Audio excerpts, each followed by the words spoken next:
Tara magluto tayo ng tom yum ala Jesse style. Ihanda ang luya, turmeric, sibuyas at bawang. Lemongrass, dahon ng lime, crabs, hipon at shells. Pagkatapos ay painitin mo ang ulo ng asawa mo, ang kaserola at mantika. Ngayon nga at mainit na ang ulo ng asawa mo, maggisa ka na, ilagay na ang bawang. Haluin ito. Ilagay ang sibuyas, ang luya, turmeric. Haluin ito.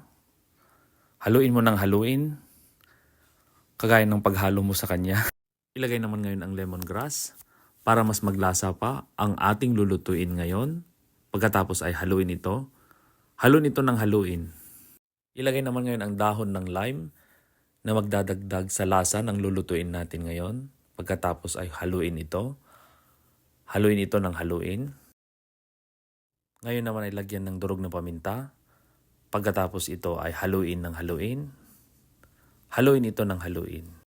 Lagyan ng paste ng bawang. Siyempre, ang pangontra sa aswang. Haluin ito ng haluin. Lagyan naman ito ng hibi, tubig, takpan, buksan, haluin. Haluin ito ng haluin. Lagyan naman ngayon ng isang latang gata. Lagyan mo ng tubig ang lata. Ilagay mo ulit sa kaserola.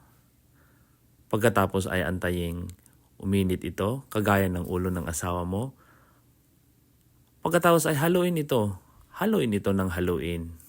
Siyempre ang huling pampalasa, ang tom yum paste. Lagyan ito ng 2 kutsara. Pagkatapos ay haluin. Haluin ito ng haluin.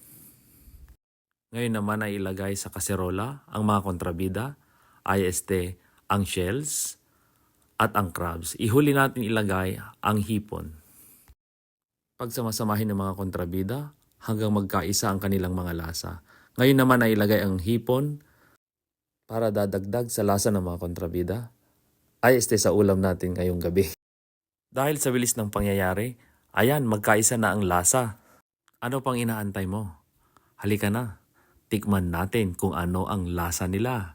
Siguro masarap ano? Let's eat.